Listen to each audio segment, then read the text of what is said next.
Well, hello, everyone. Thank you so much for joining me. Really do appreciate your time.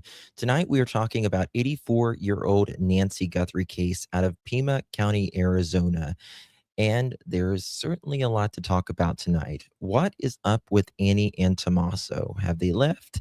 Have they not? Why would they? A lot to talk about. Also, things coming out from Sheriff Nanos. We talked a little bit about it the other day, but there's a little bit more we got to go over. A lot to talk about. Get ready on the other side of this. I've walked through storms in scars and grace, smile through pain with a painted face. Hang up, brothers and sisters. They called me too loud, too much, too strong, but honey, that's the reason I belong. Every scar's a scripture, every tear's a hymn. I found my worth where the light grew dim. They tried to break me, but here's a twist. I turned my pain into a clenched fist. I'm an unbreakable woman, born of fire and pearl. I shine like grace in a reckless world.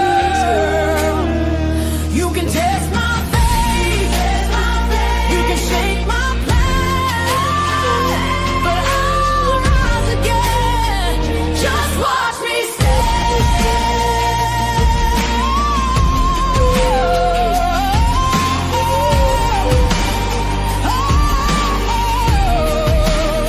I've been whispered about and written off, judged by the gloss, not the cause. But God don't build weak hearts from gold. He made me fierce and he made me bold. I bend, I pray, I roar, I rise with mascara, tears and battle cries. Don't need your crown, I forge my own. From ashes, honey, I build my throne. I'm an unbreakable soul, dressed in truth and pearls. The fire don't scare me, it lights my world. You can doubt my voice, but you'll hear my name. I'm holy and hood, and I'm done with shame. For everyone called too much, too loud, too real. You're not to anything. You're exactly what power looks like. I'm an unbreakable soul, through the fight and flame. My scars are stories, my strength, my faith. Faith in my heart, fire in my curves, forever divine.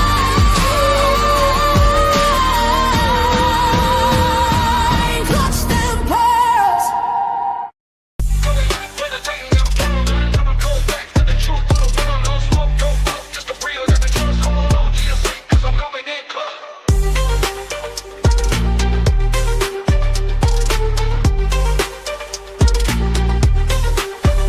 Coming in clutch, better tighten the pearls, dropping cold facts. Got the truth for the world, no smoke, no fluff, just the real that we trust.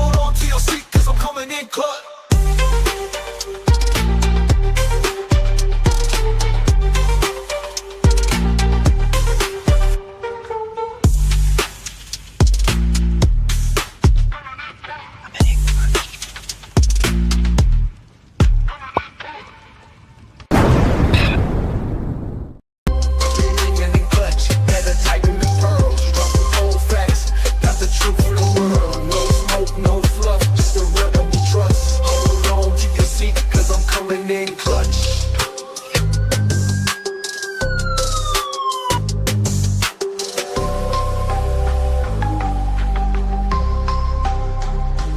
Coming in clutch.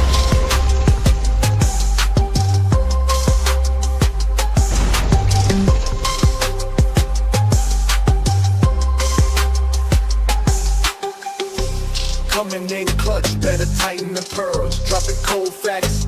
Got the truth for the world, no smoke, no fluff, just the real that we trust. Hold on to your seat, cause I'm coming in clutch.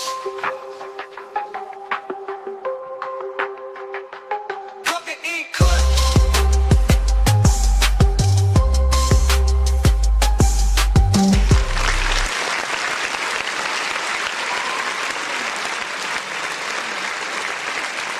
Copyright disclaimer. Under Section 107 of the Copyright Act of 1976, allowance is made for fair use for purposes such as criticism, comment, news reporting, teaching, scholarship, education, and research. Fair use is a use permitted by copyright statute that might otherwise be infringing. If you have a complaint about something and find your content is being used incorrectly, infringement was not done on purpose and will be rectified to all parties' satisfaction.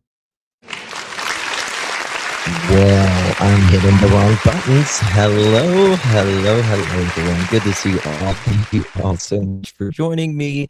Good to see all of my pearls up in here. Tonight we're talking about the Nancy Guthrie case, and there is a lot to talk about. I don't even know where to start. First of all, hi, how you doing? Good to see you, Joko. I was live earlier on Jack and Lily case. I originally had it set for 8:30. However, I could not get all the things done before 9 o'clock. So I apologize for scheduling it 30 minutes later. Yeah, and all that. Plus, what else is going on? Before we get started, if you would be so kind, my beautiful pearls, and please do me a big favor, please hit that thumbs up button. Also, if you would consider sharing this live stream out, hit the share button, copy that link, drop it in any of your favorite social media. Also consider hyping this video, this live stream after it's over. If you hit, I think you got to do it on like a mobile device. I always forget that. Mobile device, like a phone, a tablet, all that stuff. Hi, Holly. Thank you so much, darlings. Appreciate you for gifting so much. Let's thank you, babies. How you doing? Thank you, Miss Holly. You received that. Please give Holly a big thank you. Thank you so much, Miss Holly. Good to see you. Hey, Leslie, keeping it real. Green eyes. Christy, Fire Girl. Susan, Susie Q Canada. Miss Shannon, how you doing, girl? You doing okay? MN, good to see you, my friend. Jeanette, hello. Connie, Robin, Millie, Carol, Wendy, Plant Lady, Baba, good to see you. Robin, hello. Becky, good to see you. Becky Rude, how you doing? Hamajude, hello. Peace of Jesus, hello, darling. Cindy, Anna Mountain, good to see you. Pam, good to see you. Don, hello. Good to see everyone. Hey, wait, good to see you, babe. Long time. How you been? Stacy, Miss Dolores, good to see you, honey. Klinger, Wendy, Robin, and Elizabeth, good to see you, darling. Brandy and Indy, Sherry, good to see everyone. All right. So there are reports that it's coming out tonight or this morning that Tommaso and Annie reportedly, I'll show it to you here, and just left their home. Now, I do want to say that I've gotten some reports that this evening, allegedly, neighbors are saying they're back. Now, I mean, are they back for the long haul? Are they back to, change things, move or whatever? I have no idea, but we'll look more into it. Also, Brian Enton, very interesting reporting. The first hours that police were on the ground in the Guthrie case, and boy, was it a cluster. You know what, right? Going to get to that as well. Dolores, thank you so much, Mama. Appreciate you. Thank you, darling. How you doing, Miss Dolores? Here we go. This was, again, this morning that was reporting that was coming out. And I'll just go to this before we get into our other major stuff here. Nancy Guthrie, 84 years old, mother of television presenter Savannah Guthrie, was reported missing earlier this year after allegedly being dropped home following a family dinner in the Catalina Foothills near the area of Tucson. According to reports circulating online, concerns were raised after signs of forced entry and alleged blood evidence were reportedly discovered on the property. Authorities have not publicly confirmed many of the claims that's, talked about on social media. Also, oh, by the way, guys, hold on. I wanted to say something. Have they put up someone, I've had a couple people text me in the last little bit, said that they put up what is it? Like a little gate in front of Nancy's. They are. They are, Mary. They are. And that's really weird about it all. You know what I mean? Like, it's just kind of weird about it. Does anyone know there are now chains at the ends of Nancy's driveway? You would think that they would have done that, I don't know, a long time ago.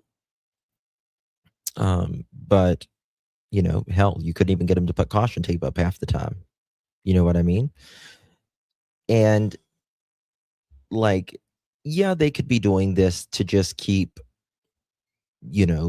people out of the yard. And who wouldn't understand that, right? Everyone can understand that.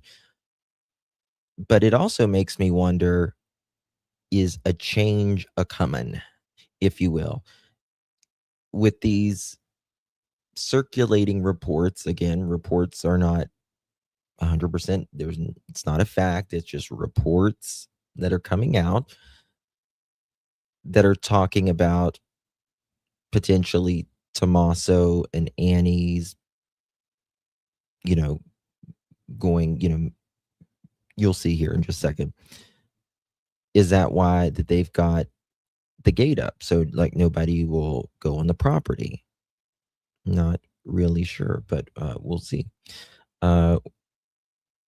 Thank you, Miss Michelle. Good to see you, babe. How you doing? Hello, everyone. Thank you, Miss Michelle. Appreciate you. How you doing, Miss Michelle? Hope Howard. Good to see you, Tina, Linda. Green Eyes. Tina, good to see you, honey. Okay. So, people, if they're not there to look after, because you got to remember, there's cameras on that property, right? There's cameras on Nancy's property. So they know if someone is on that property or not. Is this just extra precaution with the gate? I don't know. It's just a little weird to me. So JLR, he also commented on this, claiming Annie and Tommaso rather, had not been seen at their home for more than a week. He alleged their car was gone and stated the property had previously been treated like a crime scene by investigators. It certainly had that part. They weren't allowed to go in it allegedly for a while. Remember, they didn't let them allegedly go in. They took stuff out that they may have needed or whatever. Now that is, yes, that is absolutely, they did that because they couldn't go back in it for a minute. General, thank you so much, my friend. How you doing? Humans were out of control last night. One wouldn't move car. They were loud for hours. Sheriff came out of force. They reenacted her being kidnapped. Oh no, that's not very.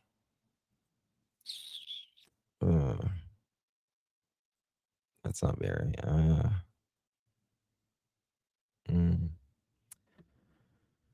I don't know, man. I thought they weren't. I mean, I thought they couldn't. I thought that they said that they couldn't go back on the street. Didn't they say that they couldn't go back on the street like YouTubers and media?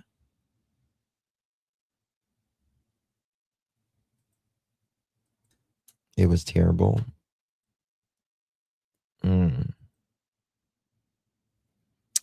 I didn't see it. How can they be selling her house and possessions? Well, back at we no, I don't know. They can't sell anything, even if they just cannot sell anything right now. Nancy is not declared by the state dead. It takes time for that to happen. It takes a lot of time for that to happen. They were out there and it's no good. They can't park on the street. They can physically be there. I think that's going to change if they're loud or whatever. I don't know. It's, that is extreme. Juanita has a handicap parking pass. I don't know. She say the area wasn't that bad.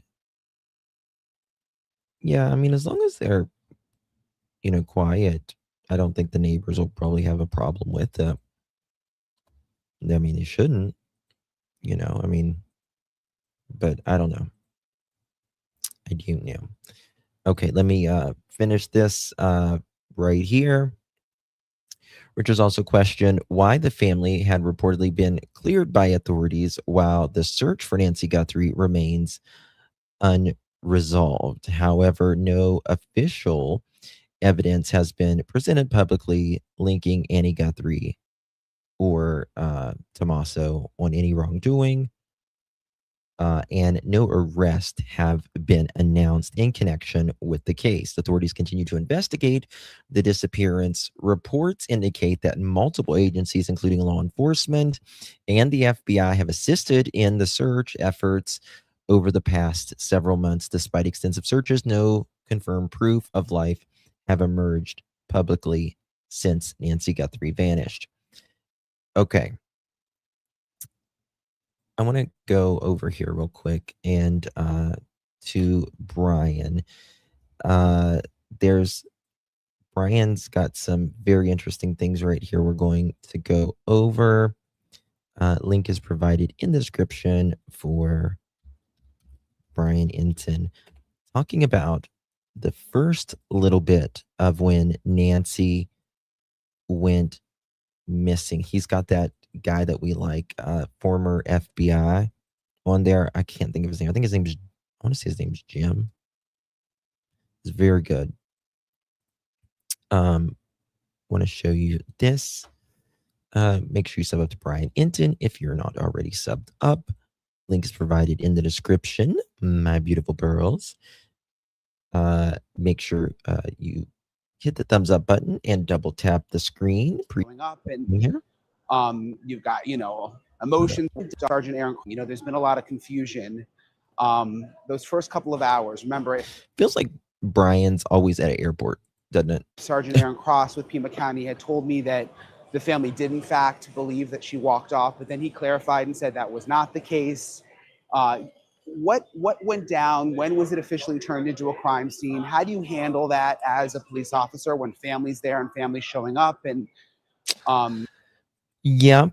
AMG, I've thought of that too. You got to remember that they did buy 2 properties in last year. They did buy 2 properties last year. They could let them go. They could rent them out. They could potentially move in Nancy's house. I don't think that would be a good look, in my opinion, but you never know. If the house has been released to the family and family members has doable power of attorney, I believe, going too fast. I can see it up here. I forgot. I believe that they can do whatever they want with Nancy's belongings. Yes, but yeah, technically they probably could. It just depends if it's in. It just depends on how they have it set up legally, really. You've got, emotions running high, but you're trying to figure out what's going on. I want to dive into those first couple of hours, and I'm going to do that with my buddy, retired FBI agent, Steve Moore. The first thing I wanted to get is your reaction to there's this new video of Sheriff Nano. Steve has grown a beard. I like Steve. I like it without your facial hair. Fox Digital got video of him leaving the sheriff's It's very office, and hard they to me. asked him about the Nancy Guthrie investigation. It's always kind of awkward when you approach someone like that. He obviously wasn't really expecting it, but he said we're getting closer. I'm curious what you.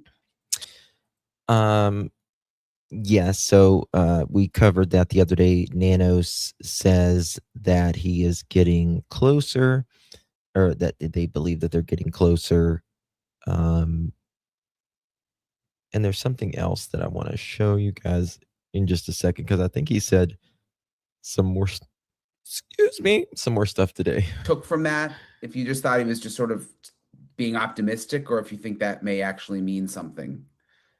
I think he didn't feel like saying same old, different day. We're just not. I think what that means is Just, yep, we're getting closer every day. We're getting closer, probably. That's probably what Sheriff Doofy means. But I do feel like they're getting closer. I do. I think he's just, Sheriff Nanos is it. we're getting closer because Dumbass. we haven't given up.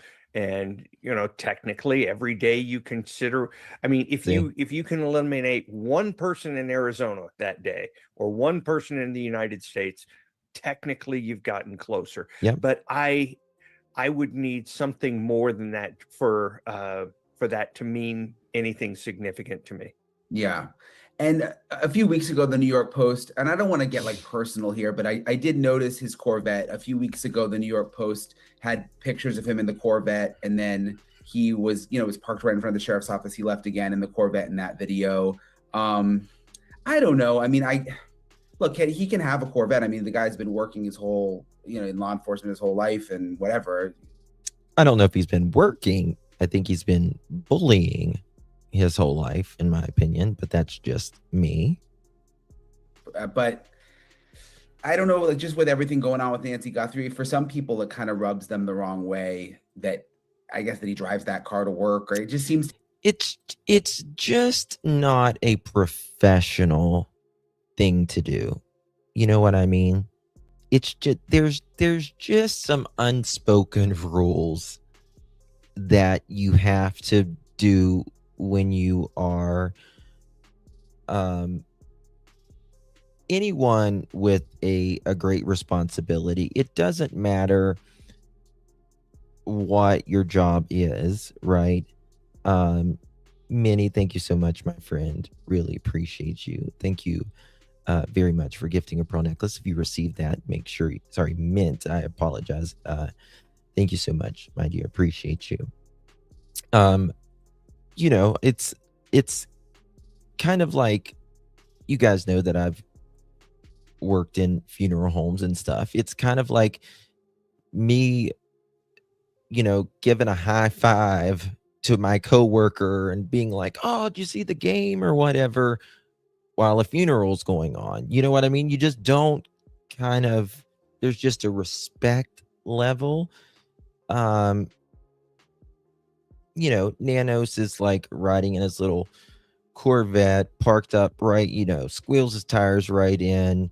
He's got these little sunglasses on. He's in his little booster seat, probably, so he can touch the gas and the brakes.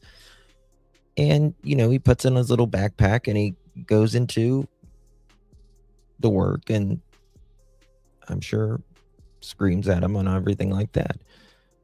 But it's just a respect thing. It's just not To a be good getting look. a lot of attention. Yeah.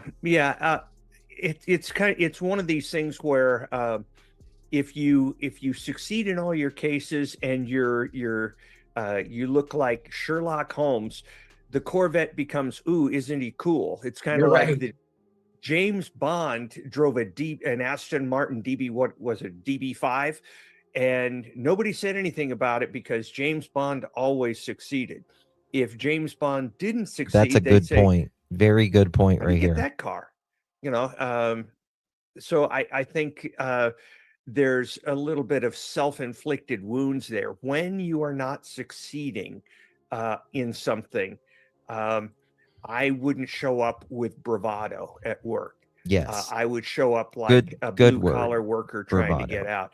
I've got a couple of cars, one of which I think is fancy, and one of them I think is not. It's an old pickup. I might drive the old pickup if I. Yes.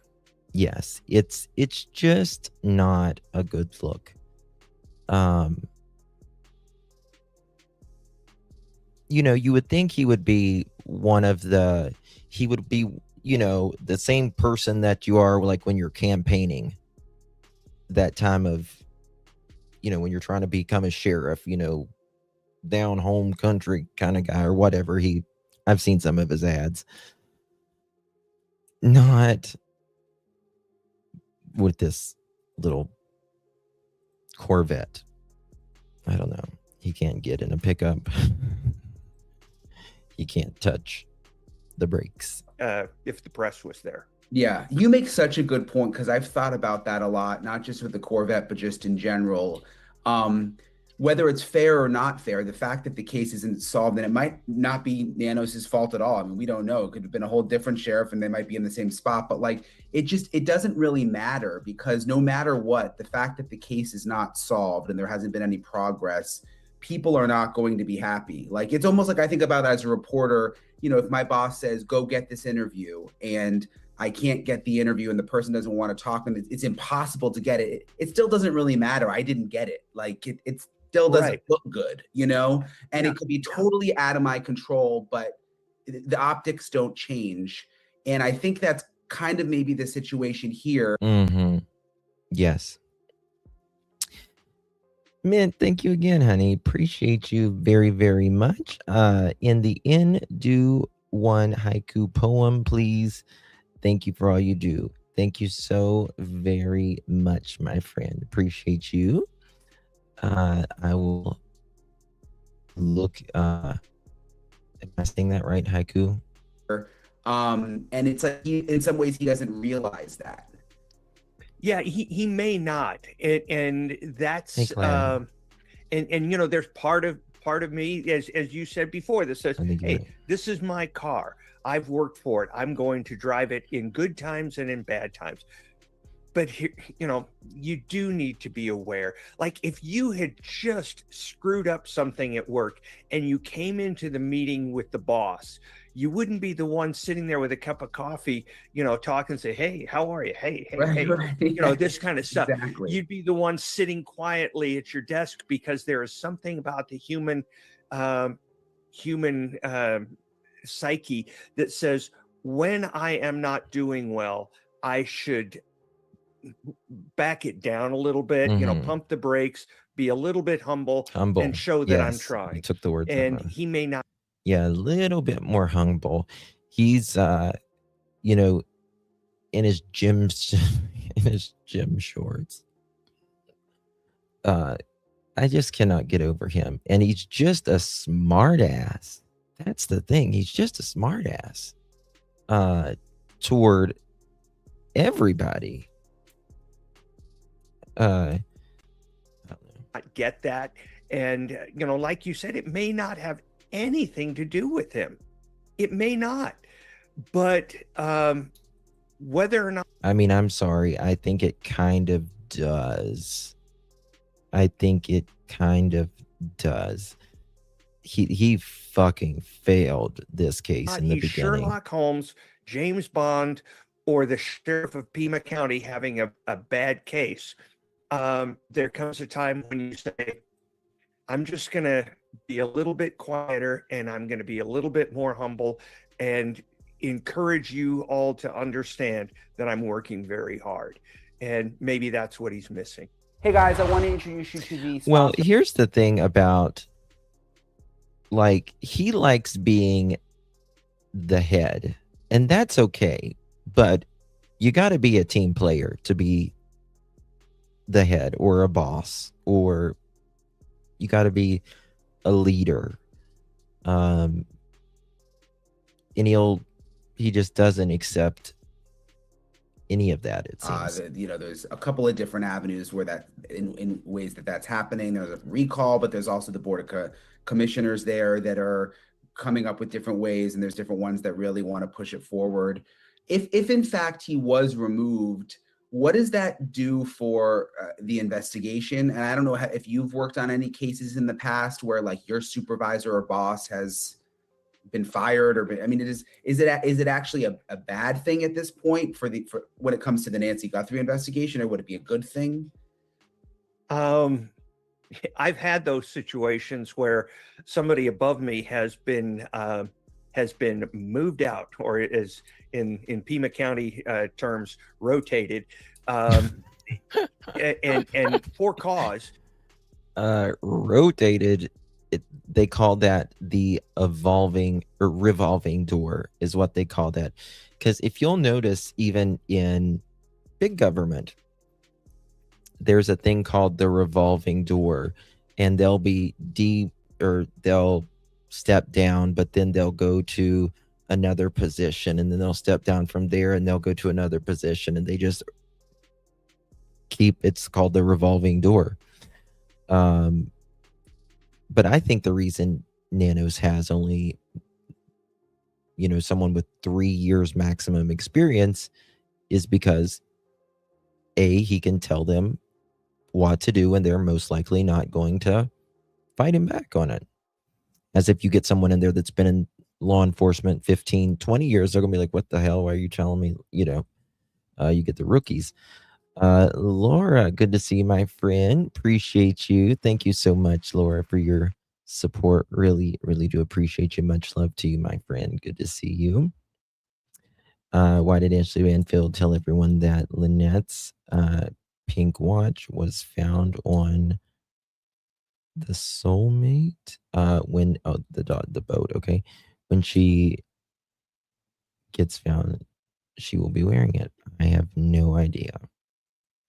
Because the case wasn't going well, or headquarters felt like we didn't have things lined up the way they wanted it to be lined up. And it depends. If the person is the real cause of the problem, I mean, half the time you're saying, oh, great, now we can get to work. Now he's not going to bother us. He or she is not going to bother us.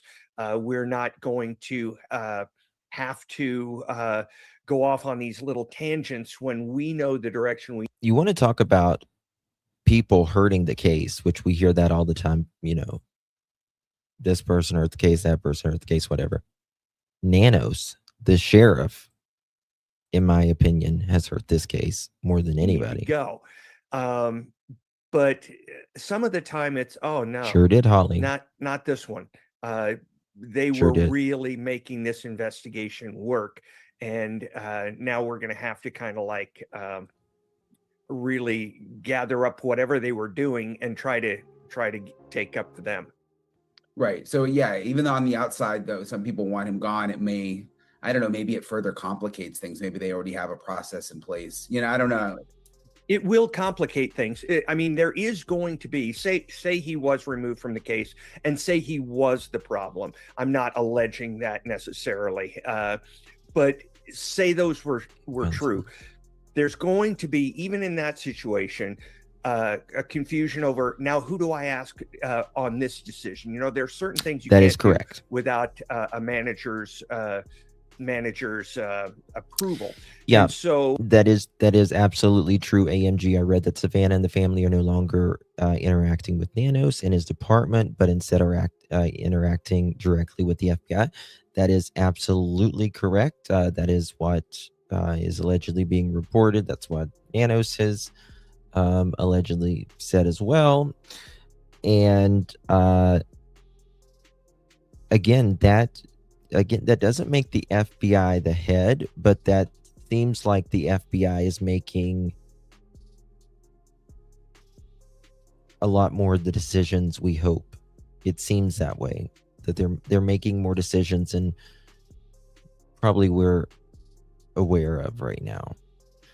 And it could have been the family just got enough of it and said, listen, Nanos, we don't want to deal with you anymore.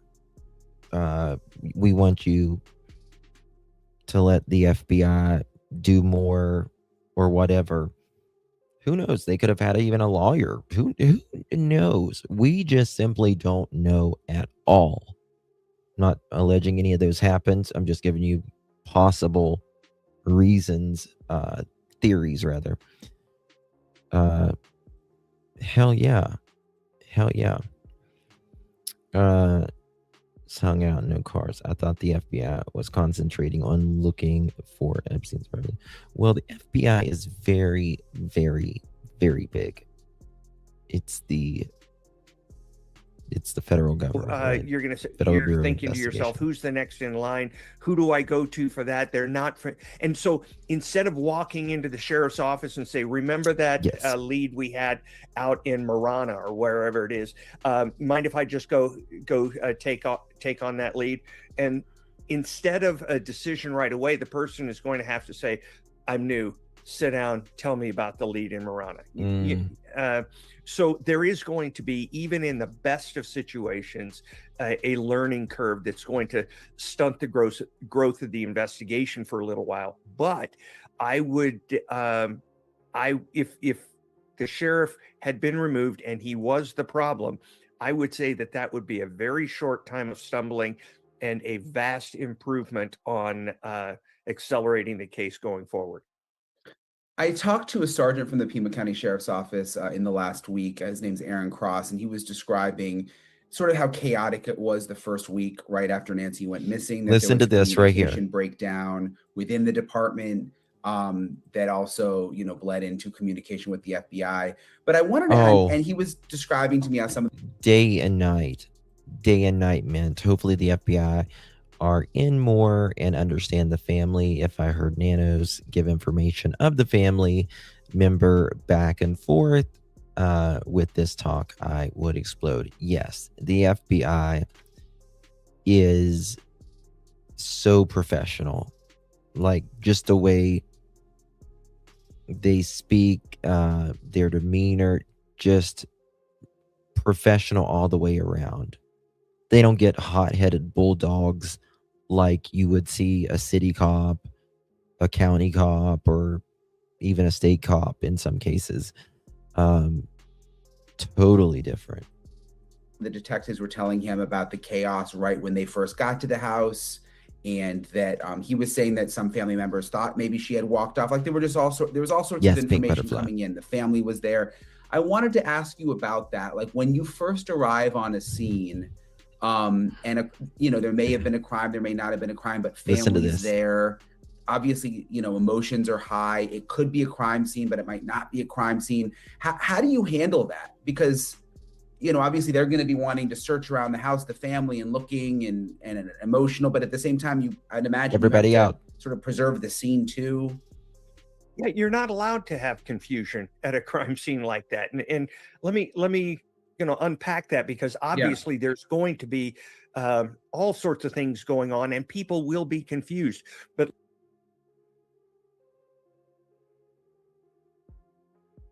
oh, sorry, Summer Breeze, this is the first time I've seen you in chat, honey.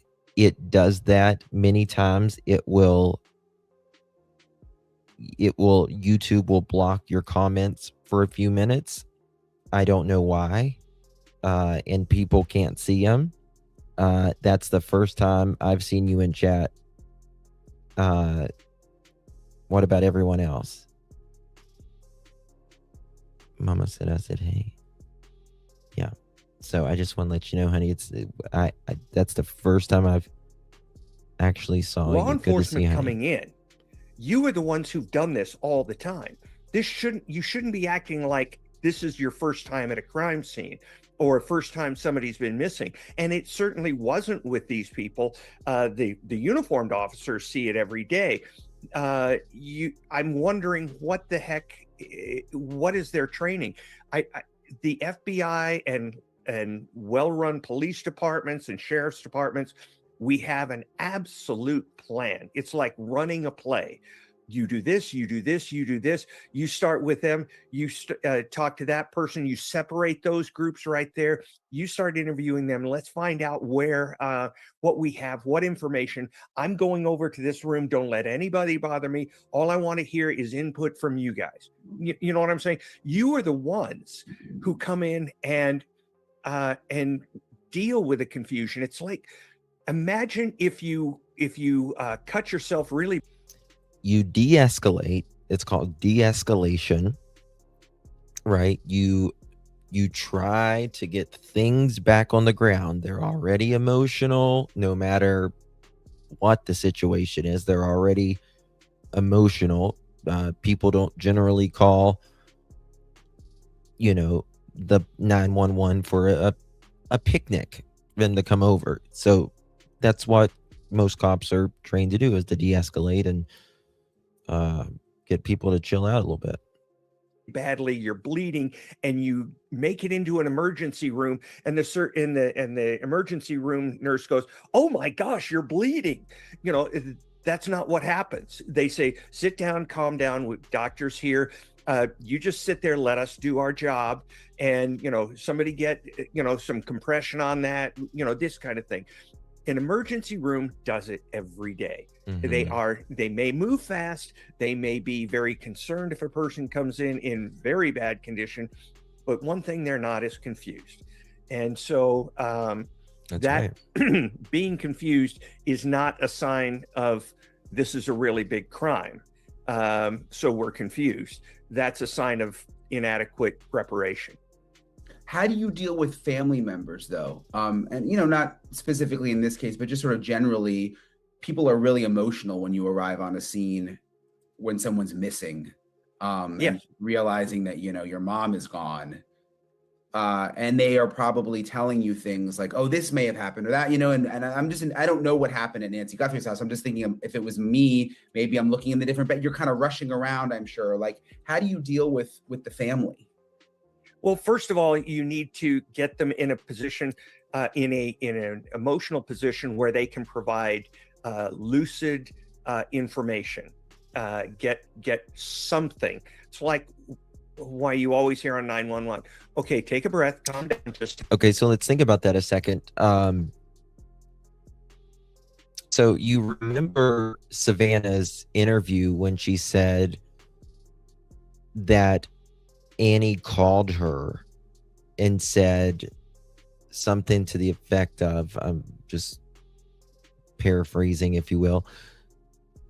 Savannah says that Annie says, "Mom's missing.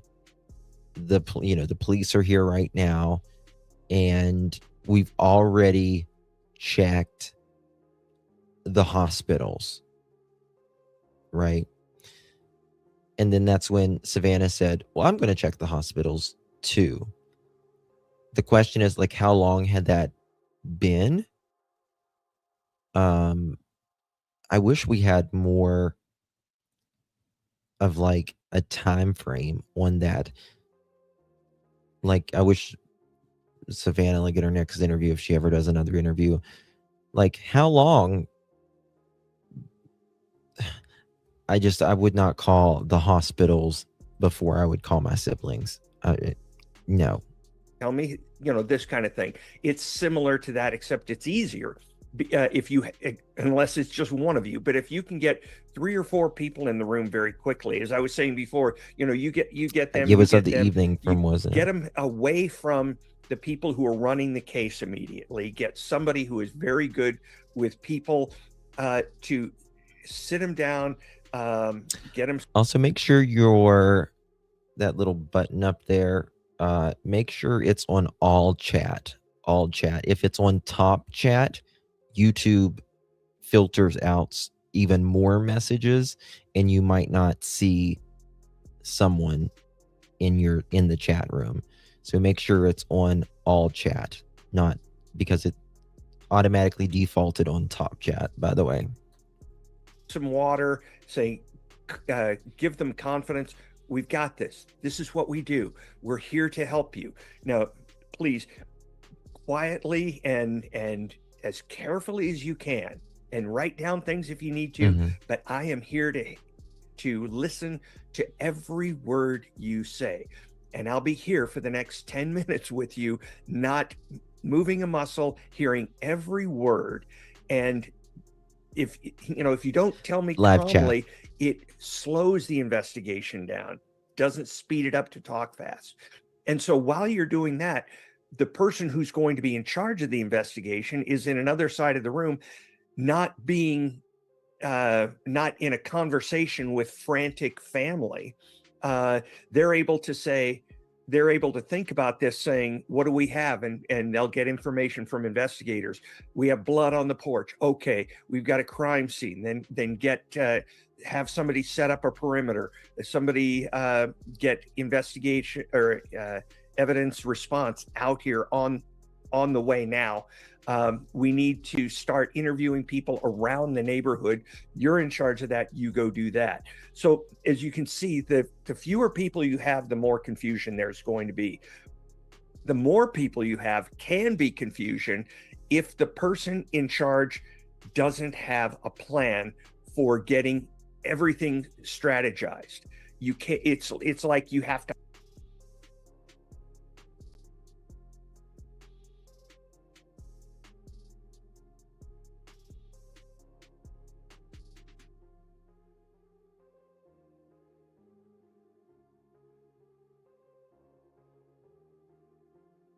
Huddle before you run a play. And so it sounds to me like nobody took charge. If there's confusion, it means that nobody's in charge who knows what they're doing. Because if you have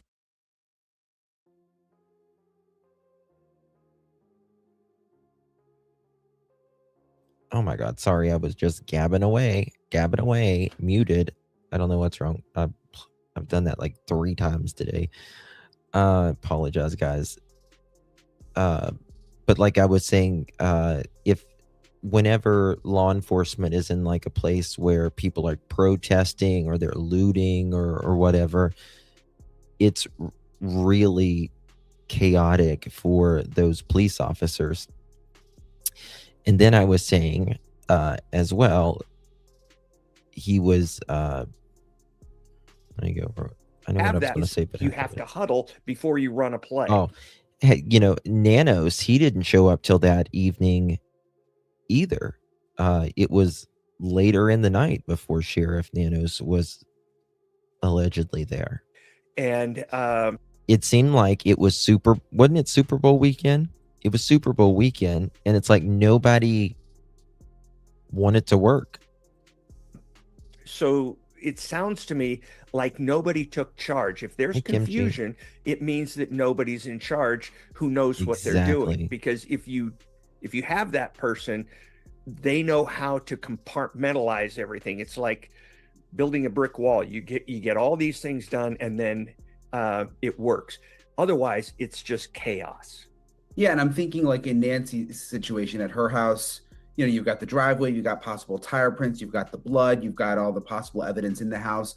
When you show up to a scene like that as a deputy or an agent, you're dealing with the family, you're dealing with the immediate emotion, like you just said. But do you need to be thinking about it being a crime scene too? Because at the same time, everybody's running around, you're kind of like hurting the evidence, aren't you? Yes, you are, but you don't know where. You can't just say, okay, we can't talk in here. It was the following weekend. I mean, ideally, you're already there. The family's already there. Game of some so sort? They've already contaminated the thing. So what you'd like to do is move everything away. But at night, in the middle of the night, it might not be a useful thing to do. Especially, you would think, well, maybe we can move to the driveway, but as soon as they say we've got blood on the front porch, well, then the outside's bad too. So you would try to constrain everything into, say, a living room or something like that. If there was obvious signs of a struggle there, you might have to go someplace else. But initially, you go to the kind of like the one place that is closest to being a neutral site. I was thinking about, if you're familiar with like Summer Wells case or Jack and Lily Sullivan's case, like I cannot imagine being the TBI or even Hawkins County or RCMP and going into Don and Candace Wells' home. You wouldn't know what was be evidence and what wasn't. Just like if you went in Jack and Lily's home, you wouldn't know what would be evidence and what wasn't. It's a pigsty. Like if it's already a pigsty, it's hard to point out what might be some evidence and what not. You know what I mean? Yeah, a dungeon, literally. So there's that. Okay. All right. Make sure you sub up to Brian Inton on that. It's a lot more really, really good things on there. I want to go to a couple things. Chris and of course Karen from the interview room. There's a couple things I want to point out that have some commentary on. It's doing for me to blocking Teresa. It's a little weird tonight. The YouTube is. I don't know. Why don't I see Summer Bruce? She might be in the other chat, or it could be just a glitch. Hey, Deb. Good to see you, hon. Linda, I don't know. I'm curious because it seems she would have seen blood. I mean, I agree, but I also understand. I mean, there was, according to Chris, he says it was about an hour before they scavenged the area, if you will, scoured the area a little bit in the neighborhood, and it was like an hour before they called. And you would think that they would have like checked the pool, you would have seen blood, but I also understand you're looking probably a little fast, but Annie doesn't really move that fast from what I hear as well. So on my T, everything is so small on the screen. Finally, God, I look skinny. How you doing? I am so glad I look small on here. Unit, and now I think it's the behavioral Just sciences kidding. services unit. I think they changed it This is very probably welcoming to 3 chat with me, times, sure. at least, Oh, 4 times since I was Thank there. that. Okay, This and you give everybody a little bit about your background and what you did at Quantico, and you managed the VICAP, and Okay, of course you were also listen. This man worked at Quantico, which is obviously FBI, obviously where sheriff. Oh, no way. I need to do. I was doing some research today. Help me remember something. Does anyone know where Sheriff Nanos, what lab? I can't think of it, in Florida that he sent the evidence to originally. Does anyone remember? I got to show y'all something. I'm like, is this a coincidence? I want to know. I want to show y'all something. I'm like, is this a coincidence, or is this like weird?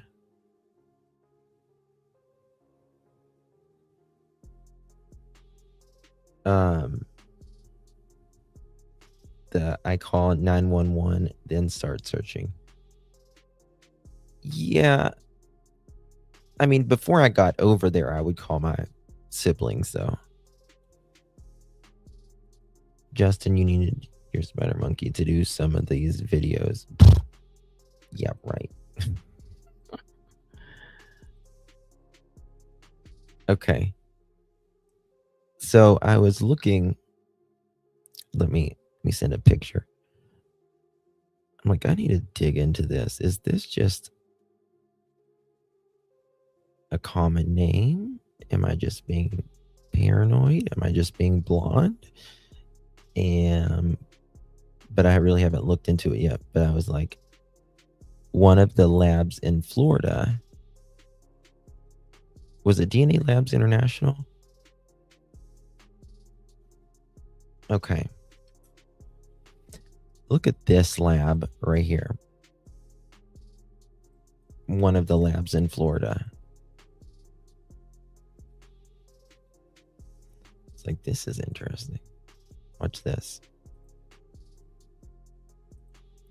It's called Parabon Nano Labs. NANO Labs. I'm like, oh, Chris Nanos. But I think the Nano Labs means something else. I was like, I don't trust him. Oh yeah, DNA Lab in Deer. Yeah, Was it Deerfield? There's also one they work one with locally as well. Are we ever going to find out who the porch guy is? I think we know who the porch guy is, in my opinion. Is the lab going to lose some of the credibility in Florida now because of this case? Oh, no, not at all. No, it's from the lab in Florida. It's a private lab, but they have solved many high profile cases. In fact, I believe I want to say helped out on the Idaho 4. Okay. All right. But listen to this little part. And you give everybody a little bit about your background and what you did at Quantico, and you managed the VICAP, and of course you were also in the profiling unit with John Douglas at the time and others. And run that. Thank you for your stars, Sharon. Sure. I think I would be what you might consider the second or third generation of profilers. Nope. I don't believe this guy is. I absolutely do not believe that is Luke Daly. I don't believe it's Tommaso either. In my opinion, I believe the guy's name starts with a Z. In my opinion, as my everything is right now, that's where I stand. His name is Z. Starts with a Z, ends with we'll call his nickname. Starts with a Z, ends with a AK. I don't know where they are right now. You know what I mean? But my mentors. It starts with a Z, ends with a AK. The likes of John Douglas, Roy Hazelwood, Ken Lanning, Roger Depew, and those men, in my estimation, were the true pioneers, particularly John Douglas, who has a lot of notoriety, obviously, and has really put profiling as we know it today on the map. He's what I would refer to as the father of modern day profiling. He would be probably compared to literature. If you're looking at literature, I'd say he's the Sherlock Holmes of profiling. He would be, but in reality, the forefather and the five mothers. So anyway, you got those me. are the people that trained me. I was on my fifth year in the FBI. I was privileged to be assigned to go back. My only interest in going to the FBI was to become a profiler, and I was fortunate for that to happen so soon. So at my 5-year mark. Now, Mike, listen, like I've always said, I believe that the FBI or Pima County will be back at 1, 2, or maybe all 3 of those houses that they did search warrants on that we know about. They could have done search warrants on other places that we just have no idea on as well. But again, I do believe something brought them there. I don't think it's possible for the FBI to do 3 search warrants and you get all 3 wrong. I mean, you got to have some probable cause, and it's got to be leading you somewhere. I was given that opportunity, and worked in the Northwest Territory of the United States as a profiler. And then within about a year and a half, maybe 2 years, I was asked by John to supervise the violent criminal apprehension program and continue to. Justin, one of these guys describes the porch guy exactly the way you have. It's crazy. Yes. I have I took many classes from McAfee, and other places too.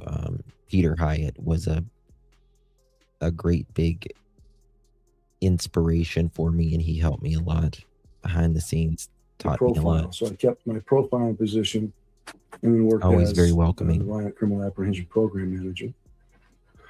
Also as his relief supervisor. And in That's addition good to to that, I hear. was Very good teaching to at hear. the FBI National Academy in the area of criminal psychology. And what we referred to then as criminal investigative analysis, which is profiling, the same thing. Yeah.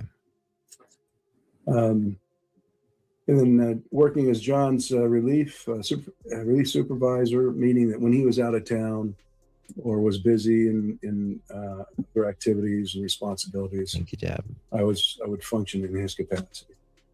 And he left a little bit prematurely.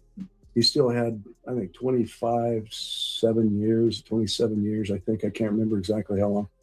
But medically, he decided to leave. He was having some difficulties and kind of a reoccurrence of some problems that he had many, many years before. Starting to think perp enters U.S. under cover Nancy perp and car, probably Range Rover, were all shipped to Jordan from a car lot. Car gone, evidence gone, perp. Well, I mean, I think it's possible that, the vehicle that was used that night, absolutely, if this is a car guy that's related, I think it could have been cleaned and shipped. I don't think necessarily Nancy was, but damn, wouldn't that be a story if she was? But I'm telling you, it's just about impossible to put someone in a vehicle, I don't care what you got them in, for an extended period of time and somebody not smell something. Okay. I'm just saying. Because the body does a lot of things. And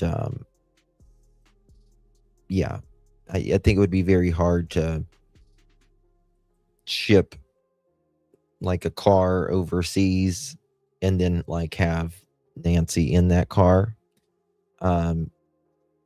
This might be a little TMI, but a trigger warning or whatever. And you might not want to hear it if you don't like to hear about death or anything like that. Maybe cut off for a couple minutes. So you guys know that I've worked at 3 different funeral homes. And like this might be too TMI, but when we would do like mausoleums, and this would happen underground, but it generally happened more at mausoleums, especially the more really expensive caskets. The seals, that's really the only thing that's different with some of the caskets is the seals on them. And of course, we've got this screw that cranks and shuts it and locks it and stuff. But sometimes the seals would be so good on some of those caskets that after like the gas, if they weren't like embalmed really good or anything, like I have seen caskets implode. There have been so much gas, like implode. It's crazy. And I've seen them like dented too. So it's really hard to hide a body. And so I think someone on the ship would probably know something. With the blood clotting from the viral cephalitis attack that he had when he was working in the Green River case. Yeah, so, a lot of people don't know that he took sick on that one. Oh yeah, it almost killed him.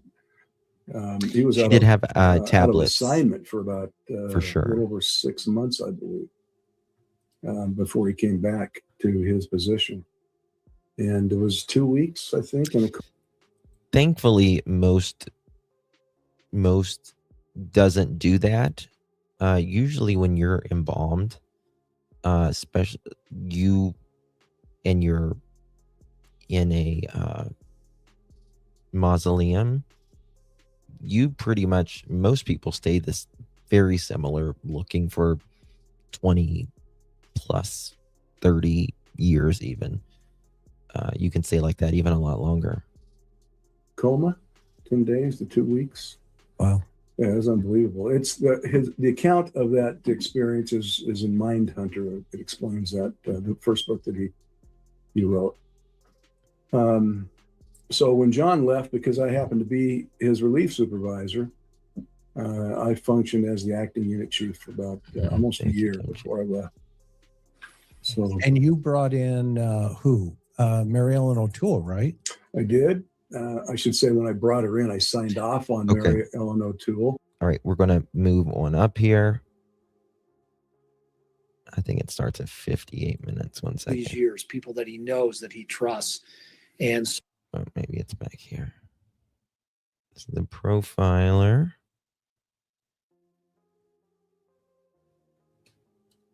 Of interests. 1 second. And have Critical Incident Stress Foundation. Back, am I right there? Oh. No, is they is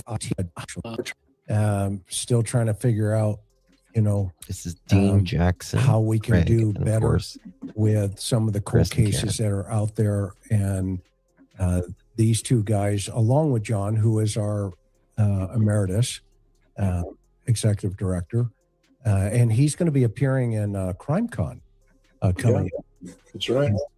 coming up here. So he's actually emeritus chairman of the Sherry, board. hope you feel better, baby. Yep.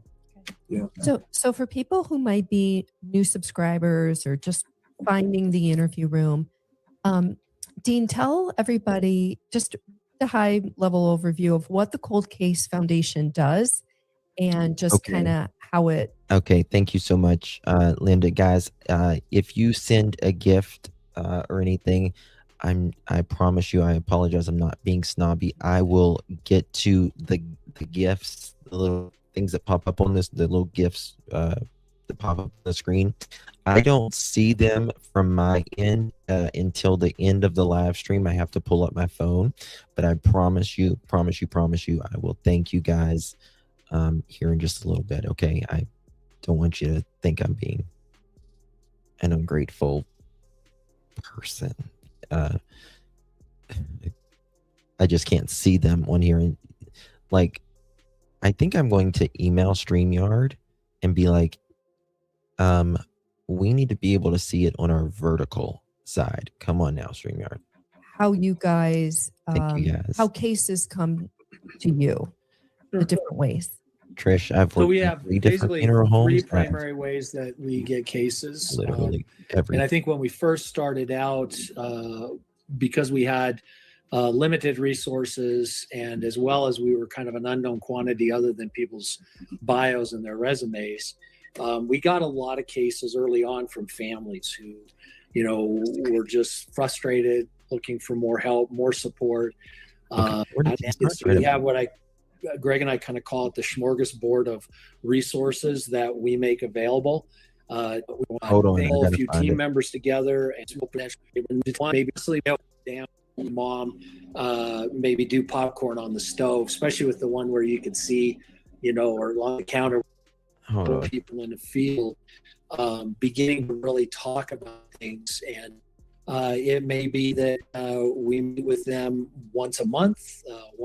Chris also has a value because of just we try to look at the foundation as a place where people can come to us, and it's not that we have all the answers, but we have the people with the network behind them that so far, and I'm not saying it won't ever happen, but so far between what we have in-house and the network behind every one of those people. And I would give an example. Chris is on our team, but Chris has a value because of his expertise. Chris also has a value because of just unbelievable network that he has, that he's built over all these years, people that he knows, that he trusts. And so we're able to tap into that in a way that I think is pretty amazing and bring these resources to bear. We also have a group that works on research. That is a book that possibly that you said. Now, it's certainly possible that she's offended somebody. As you consider these different activities and options and the way in which it was done and where it was done, there's a large familiarity, distinct familiarity between the offender, the location, the offender, and Nancy. I think this is a highly unusual crime, right? Obviously, the victim we know that it's very rare for anyone to do this to an 84-year-old woman in the middle of the night for ransom or really any other reason. It just doesn't happen. But then, in my opinion, if we have Sheriff Nanos, and I think that really hurt things, in my opinion. But then I think if we're talking about the perpetrator, again, I want to make it clear that we are not blaming anyone in this live stream of doing any crime, any way, shape, or form. Do your own research, form your own opinion, all that jazz. But for instance, if let's say this suspect in this photo, let's say he is from Mexico or the Middle East, right? But particularly in this situation, we'll just say the Middle East, If that is true, this guy probably has less of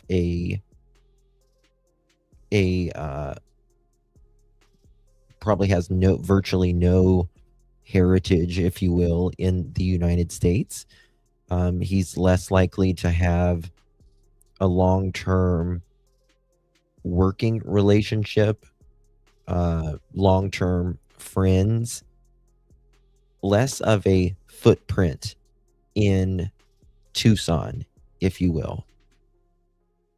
Now, and I think all of these things has, if this is the case that this guy is, we'll say Middle Eastern, for instance, if he is, all of these things really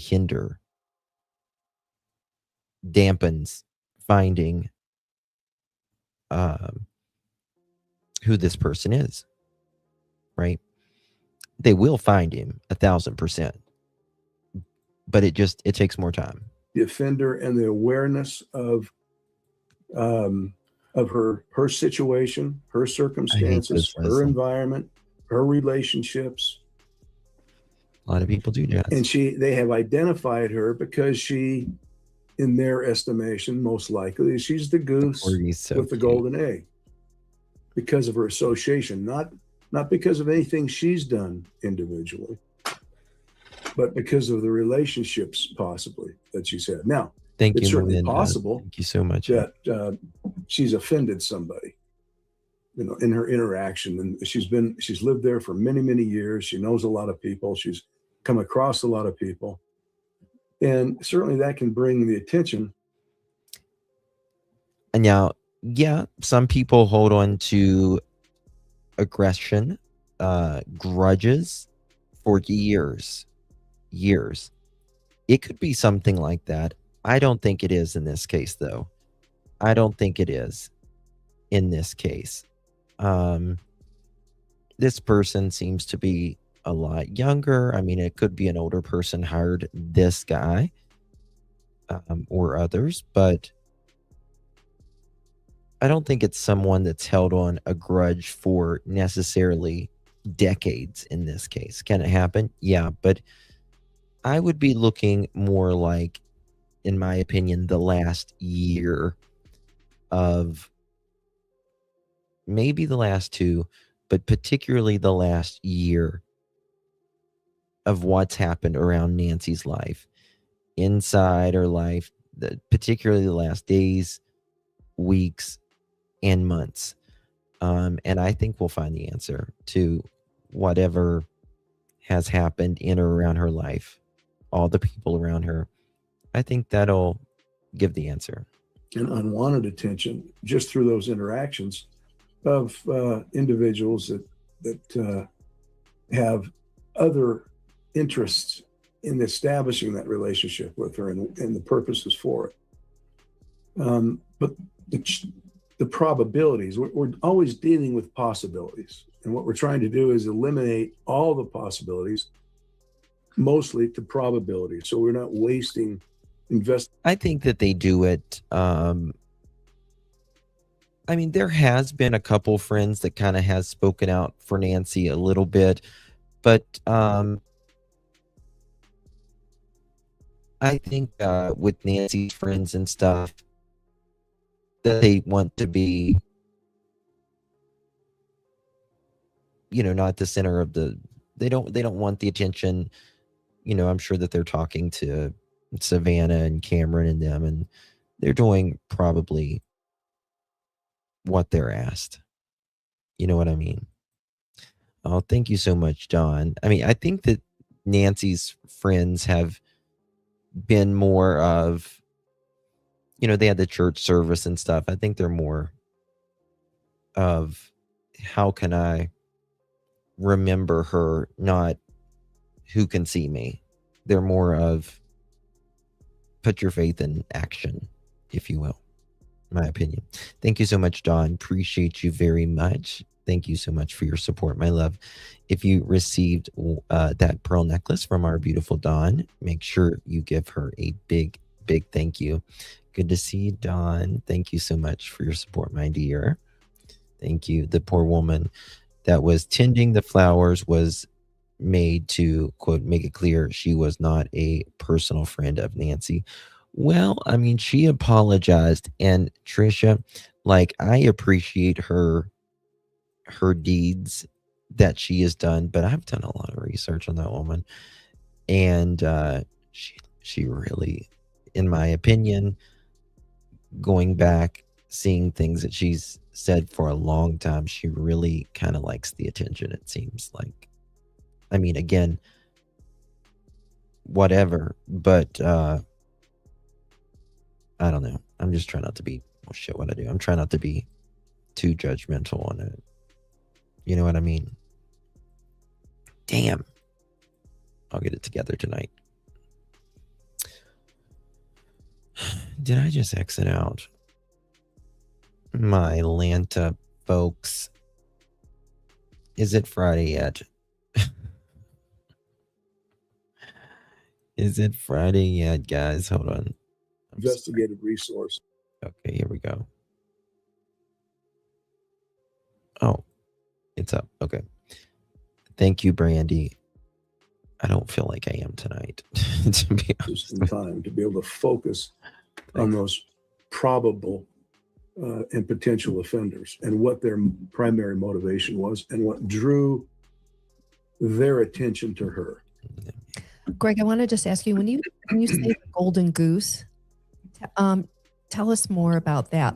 Are you, to me, that may have some financial implications, but I don't want to put words in your mouth. Well, it is. I mean, typically a kidnapping is conducted for the purpose of financial reward. And an 84-year-old woman. Who's the golden goose in Nancy's family? Was it Nancy? Is it Savannah? Just because someone has more money in the family doesn't mean they're the ones always shelling out things, right?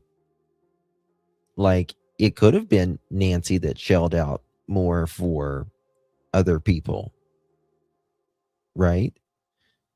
And a lot of times a parent will give more money to one kid than the other. The other one doesn't need it as much, or the other one's always asking for it, or whatever, as well. But who was the golden goose, if you will? in the unless it's a personal vendetta against her particularly.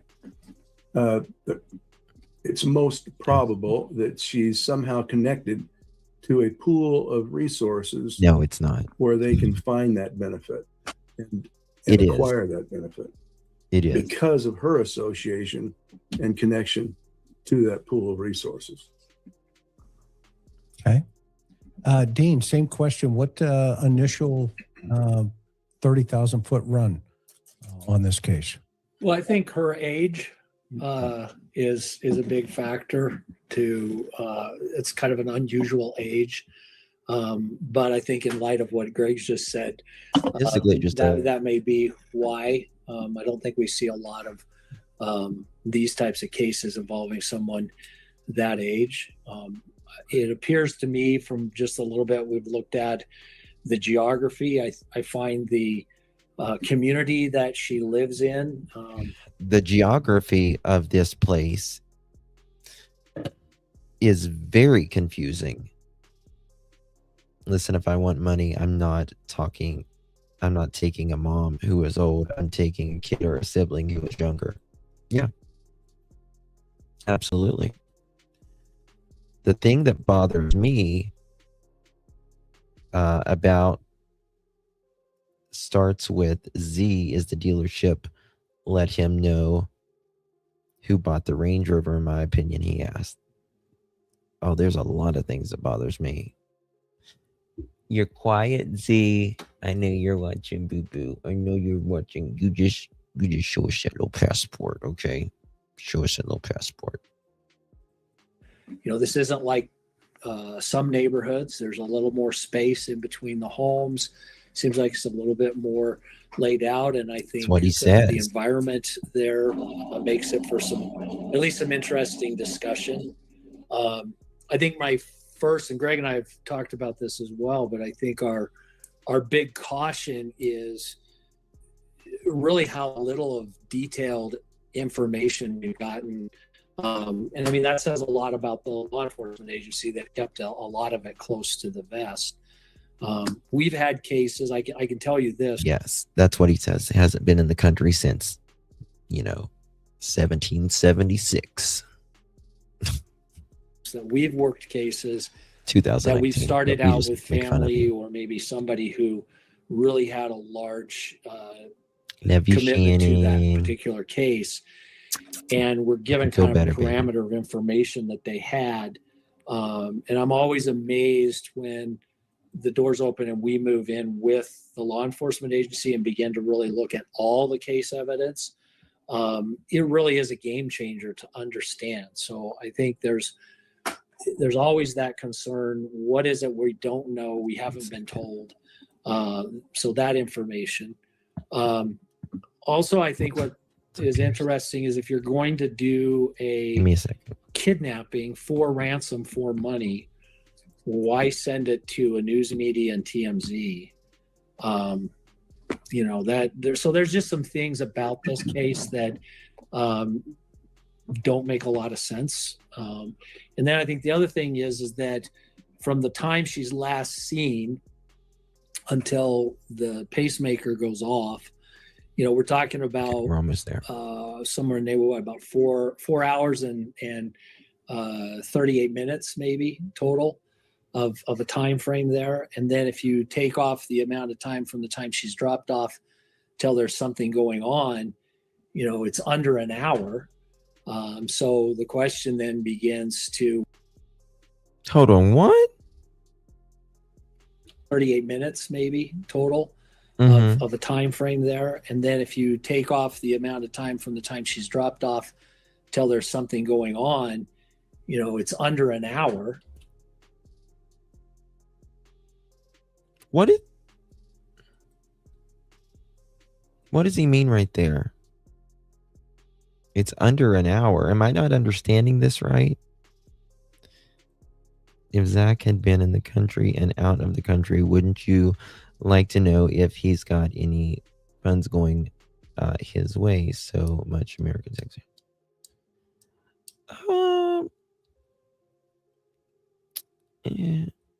I mean, something, that may be why someone essentially might want some Bitcoin, right, sweet P? Maybe it's not about, if you're not in the country, you might want some Bitcoin. Just saying. You know what I mean? Unless, something we don't. I think that someone had wanted a need for money for a business venture, and G was the target because of her access to Savannah. Am I understanding this wrong, what he says right there? So the question then begins to is there anything else that puts somebody in the house right after that? So are we talking about somebody's working in this home for 4 hours plus, or are we talking about somebody's really within a very narrow time frame of less than an hour, and all of I this think he is going down on that.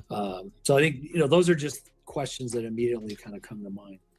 But sometimes when you're speaking, you've got 900 other things in your head, and you're thinking about what you're going to say next, but you'll say the wrong thing. Happens. Okay. So Greg, or Michelle. One other observation. Yeah, go ahead, Chris, about the way in which this goes down, and in terms of the communication allegedly by the offender or offenders. Don't know what you mean, Kim. Okay. If we have a very organized kidnapping that's occurred, but if you heard something, come to me. Plan All I this can out tell you, baby. and is experienced. Who was very wasteful of their own very Bitcoin, focused, very close to mission Nancy. oriented.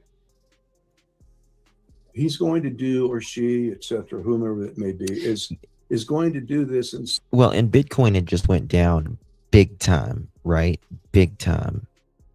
I think the friends who've been told not to talk to the media and family, I agree. Such a manner as to bring the least amount of attention to themselves. Mm-hmm. Yeah. They're going to contact, in this instance, directly, they're going to contact, in my estimation, the family. This is where the resources are. If finances is their primary objective, they're going to contact that family within a very short period of time after they've abducted the target, before anybody else finds out about it. I don't know what that sound is. They're not going to take the chance of other people finding out or discovering her that she's missing. They're going to be the ones to contact that family and say, I have your love. And we're going to keep this between just the three of us right now. Parties. Don't contact the authorities. This is what you will do if you ever want to see your love. I just don't think that they want to be out there. I think that they don't want to be out there speaking on Nancy. I think it's just, in my opinion, a respect thing. I think they've probably spoken to Savannah, and I think it's a respect thing. I don't, like a lot of times I would be probably more judgmental if like the friends and stuff didn't speak out more. But in this case, with Savannah and as high profile as it already is, I think that they don't want to add to the circus, if you will. And also, I think maybe a lot of them aren't happy with maybe how the case has been handled as well. And I think they're just not, I think that they'll maybe speak out once everything's said and done. For how many pictures is on Mr. D's profile to prove he was here after 2019? Oh, Sent, good to see you, my friend. He was here after 2019. He's trust me, that everyone knew he lived just right down the road, if you will, from Nancy. Yeah, I'm working on something. I'm trying to, so I can show you guys. I'm working on it, but he needs to come out and talk a little more, in my opinion. That's a good question. Why would you like literally lock down your entire social media? He has locked down so much stuff. I mean, he has hid, like, I can go back and see certain things that he has hidden, and I can see like the website where it comes from, and sometimes a little bit what was on the website about it, but I can't go back and see many of the pictures or anything like that. But he has deleted so much. It is incredible. Incredible how much his mofo is just deleted. Thank you, Peas. Well, that's not going to save them from the... Oh, no. Law enforcement can get a shit ton full. But yeah. I don't know. Right now, he's hiding everything, in my opinion. Like, hiding his face. He was out speaking. He did an interview with Parade Magazine. All that came up on a YouTuber's, channel. And when I started calling him out and did that, I went live, called him out. The next day, he jumps on a panel. And then that evening, I call him out and say, let's show your passport and everything. You haven't seen him since. Thank you, Peace. Your chat froze. You might have to go out and come back in, babe. I don't know. Like I said, show your passport stamps. Not a problem. I'll show you my passport stamps. Z, you show me yours, I'll show you mine, kind of thing. You know what I mean? Just let's see those stamps, honey. One again. You will do this, I don't this, believe you. this, and this. And it's going to be done within a brief period of time. If you don't do exactly as I say, all deals are off. It's over. You'll never see her again. But they're not going to waste this time to get the media attention involved. That's the last thing they want to do if they're very serious about this. They want to be able to control every aspect of this thing, so it'll be successful if they know what they're doing. And in this instance, they allowed her to be discovered as missing. They didn't contact the family.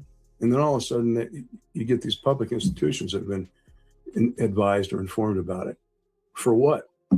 Now they've just exposed themselves and raised their own risk level of getting all the authorities involved. All of her behaviors, all of the things, circumstances and situation. It's possible that somebody else is taking advantage of the circumstances and situation.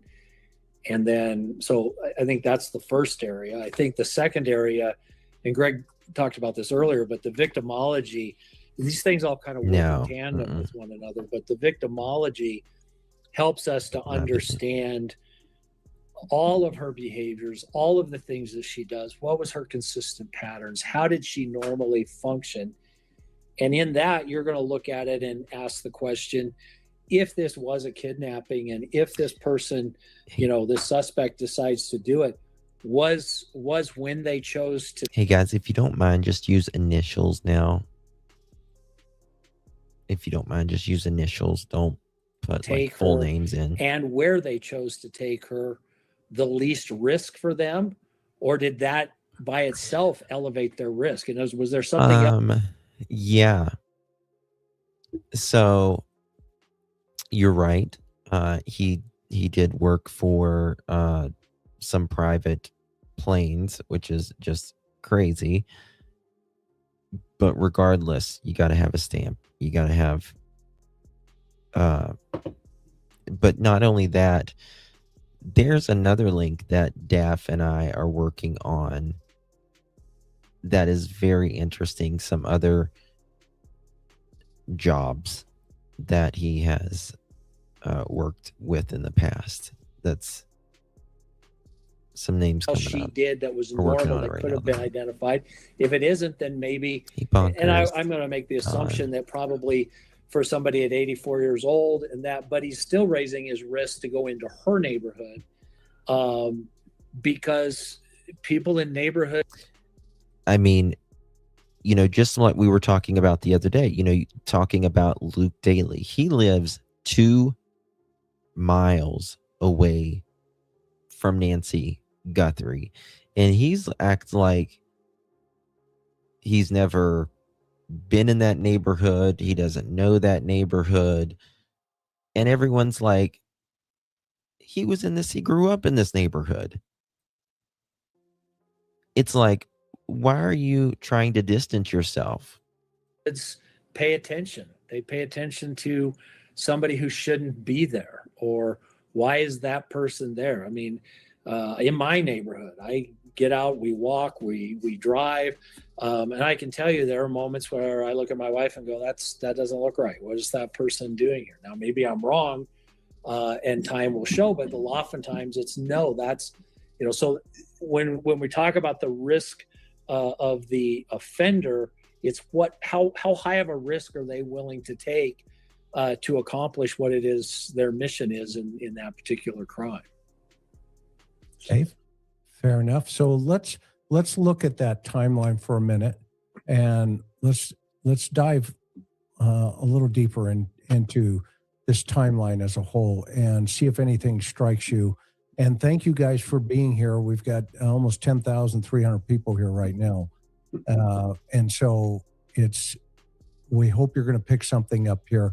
In fact, we know you will. Those of you who are just joining us, we got Greg Cooper and Dean Jackson from the Cold Case Foundation. And Greg was also the chief of the behavior science unit at the FBI for some time. So January 31st, 5:32, Nancy takes an Uber to her daughter Annie's home. Now, we don't know who ordered that Uber. We just have this data point from the sheriff's department. Mm-hmm. At 9:48, she is dropped off. Now, this is what's interesting. Nancy takes the Uber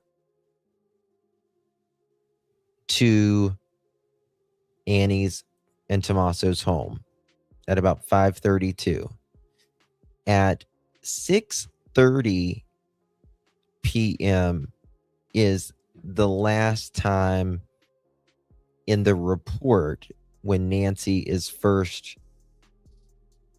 when they can last identify that Nancy was alive, was around allegedly 6:30,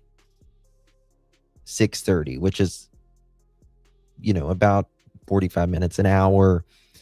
We'll just say an hour because it's technically an hour after the Uber is ordered and she's picked up allegedly and then taken over to the house. That's when she is dropped off at Annie and Tommaso's.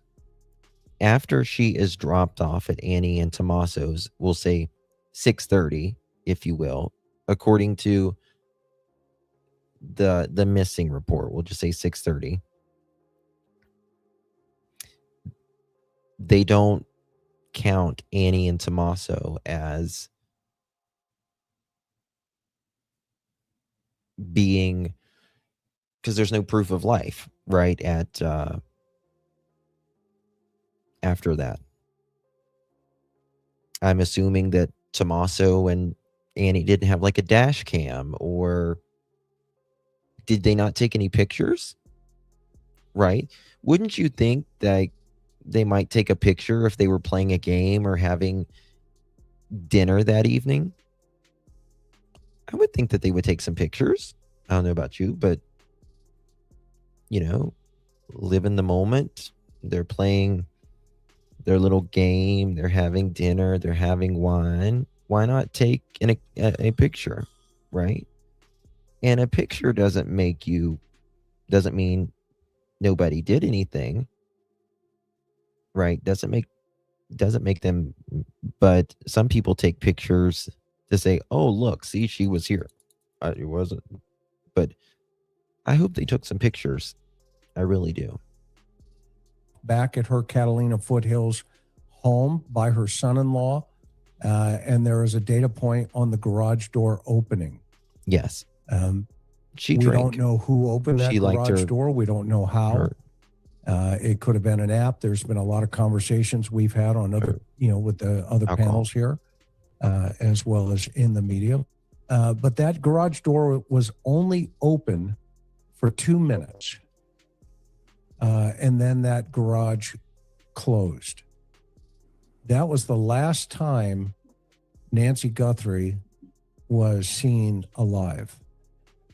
So at 5:32 to 9:50 p.m. is the last proof of life of Nancy Guthrie. Now, the interesting thing about that, and I want to ask you. But here's the thing. I don't know if I agree with this. Last confirmed. I mean, that it is the last. It says last confirmed sighting. I would say it's last reported sighting. Last reported sighting. Nancy was allegedly last seen with Tommaso, reportedly at 9:50. Because what Tommaso's story is doesn't make it true, doesn't make it false. But I would say that it's reported at that time. Guthrie. Now, the interesting thing about that, and I want to ask you what your thoughts are. And that's, according to the report, that's the last time authorities confirmed that she was alive when that report was made, which was at 6:30. That whole time, the I can find it. Narrative in this right now from the sheriff was this information was provided by the family and by the forensics work that was collected. So that's the last proof of life. How do you think that strikes into a note, a ransom note that generates itself a few days later, to your point, Greg? See, look at this right here.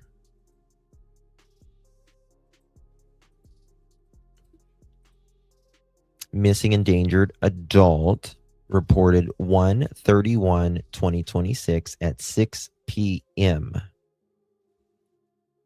6 p.m.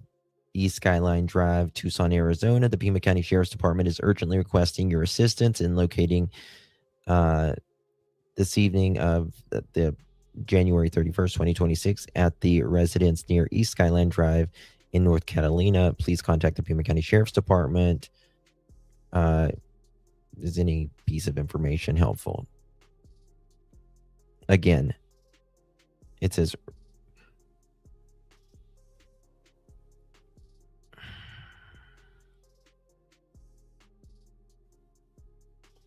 report filed 1/31/2026.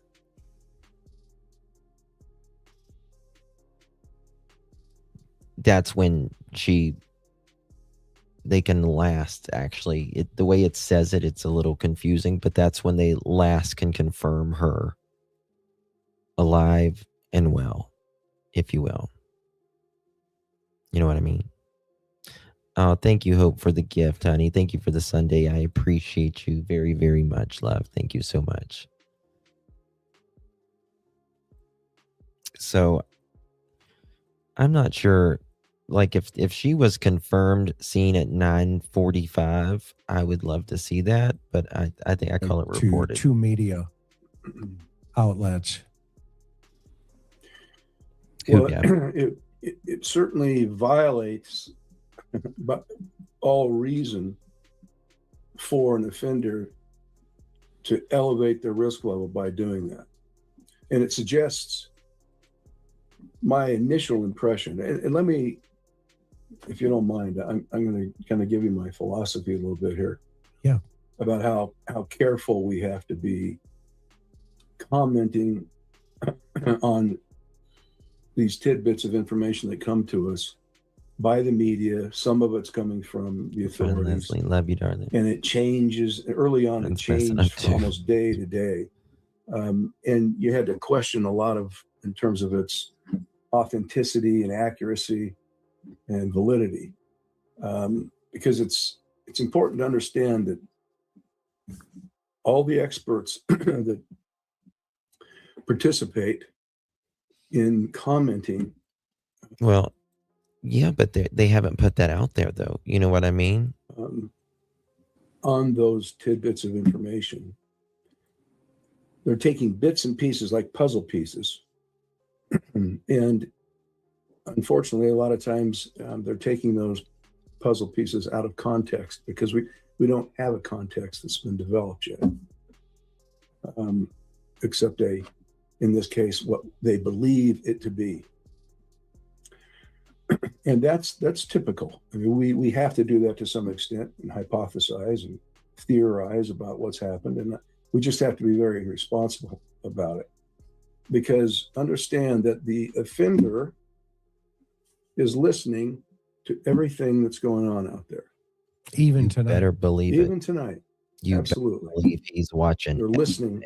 And depending on what the circumstances he's are, watching, they may respond and react to that information, to comments that are being made, because they want to control or at least influence the narrative.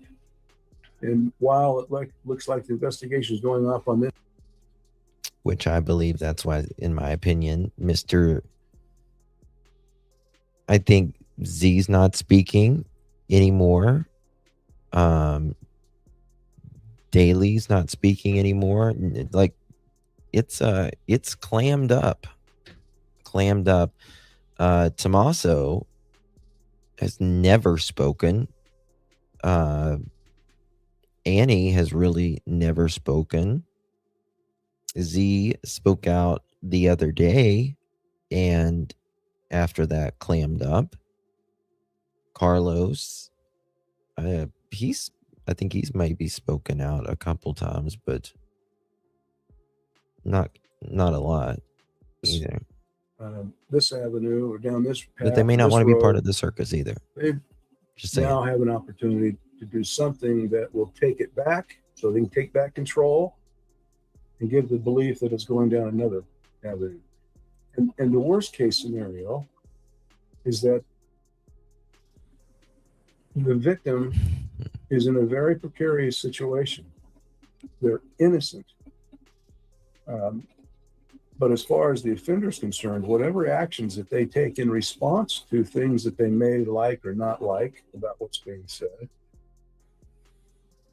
that may also influence the relationship with the victim, their behavior toward the victim, and decisions that they may make along the way for that investigation. Because most of the time, we're dealing with a lot of information that has not been validated and confirmed and corroborated or shared by full disclosure by the authorities. And so you would think Annie and them would come out and speak more, but they are doing everything but that. You know what I mean? I feel like we are not close in any justice for poor Nancy. I think we are. I think we are. I do think it's going to take time, but we'll see. But we'll see. Guys, I'm going to end it there. This is my second live for today, and I've got to go to bed. I got to be up at 5:30 in the morning, and I'm if you don't know, I wasn't live yesterday because the night before last I was live, and my little monkey Pearl, she had just gotten vaccinations, and she got very sick after getting those vaccinations, and they switched. She has to take a daily medication, and she got so sick while I was live, and I had to get off very quick, get off live very quickly, and I had to call the vets and do all kinds of stuff and give her other medicine to make her hopefully feel better. And she, like, literally, I did not go to sleep till 6:30 that morning. She laid on my chest till 6:30 in the morning. And so my sleeping pattern's a little out of whack. But she is 100% better now. Thank God in heaven, after, all of that. But I'm telling you, those vaccines, like, they're a lot. I need to thank you guys for your gifts. 5-star, thank you so much for your 2 jewels, my friend. Really, really do appreciate you very, very much. Thank you so much. Don, thank you so much for your 10 jewels. Appreciate you, my friend. Thank you so much. Don, again, thank you so much for your 2 jewels. Really, really appreciate that. And Michelle, thank you for your 800 jewels, my dear. Really, really very kind of you. Appreciate that, Miss Michelle. Thank you so much, my friend. And Summer Breeze, good to see you live. Thank you for your 2 jewels. Thank you so much, my dear. Very kind of you. And yeah, it's so weird. Like, I'm telling you, like, you hit 40 and it's like your sleeping pattern gets off and you're like, oh man, this is going to take a few days to get used to. You know what I mean? It's like, oh, it's going to take a few days to get back in the swing of things here. I'm so old. I'm telling you. Okay, hold on 1 second here.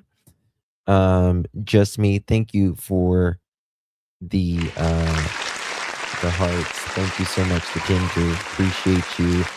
The Chi Girl. Thank you so much for the sun. Thank you so much. I just I got my phone popped up now so I can see him. Thank you so much, honey. Appreciate you. And the Chi Girl, thank you for the tulips. Very kind of you as well, my love. Who else do we got? Alicia, thank you for the 200 jewels, my dear. Appreciate you. Very, very kind of you, my friend. Summer Breeze, thank you so much for the jewels, my dear. Very, very kind of you. And the other Sharon, thank you so much for the 2 jewels, my love. Thank you so much. Jaron Harris, thank you so much for the 12 jewels, the hearts, and the sparkles. Thank you so much. Stacy, thank you so much for the, because I can't see, flow state 200 jewels. How you doing? And Deb, thank you so much, my dear, for the 200 jewels. Thank you so much.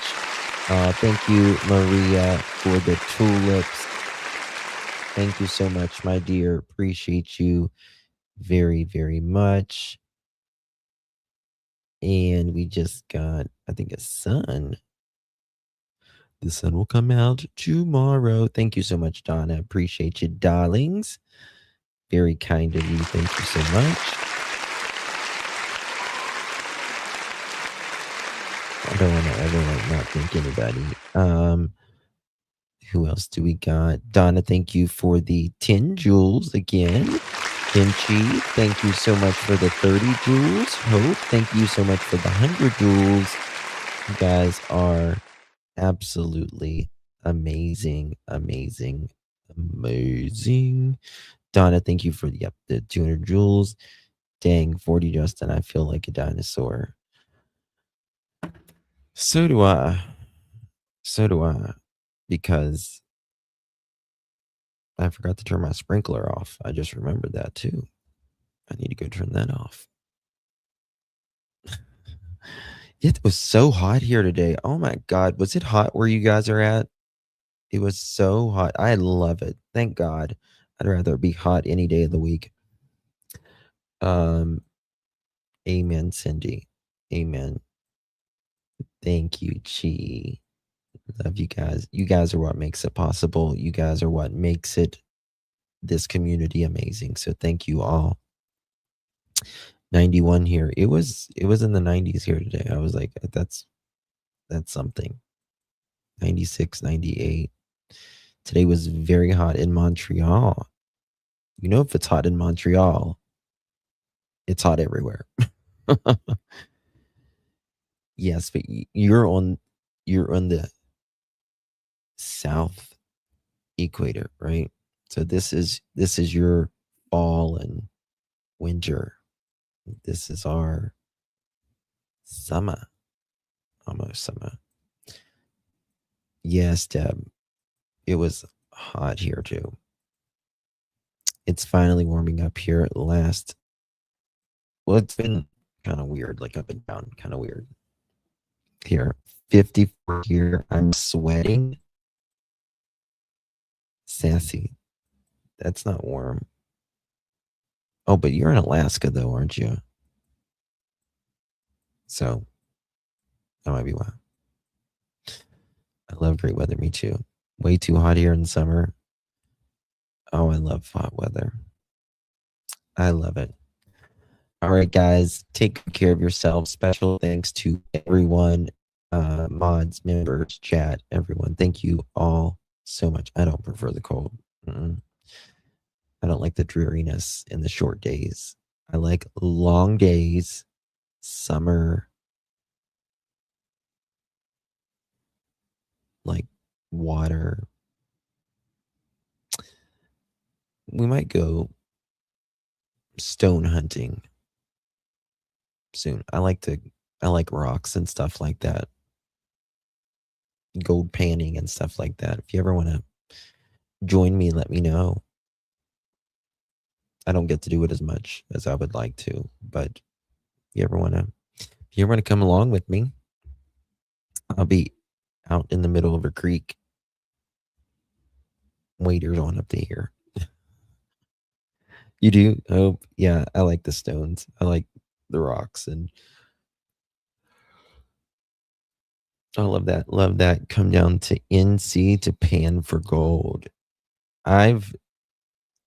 Where was we?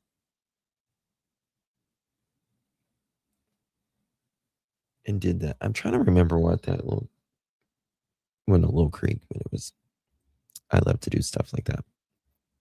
All right, guys. Much love, everyone. Get some rest. Thank you all so much for joining me. I do appreciate you. Talk to you guys tomorrow. Good night. God bless.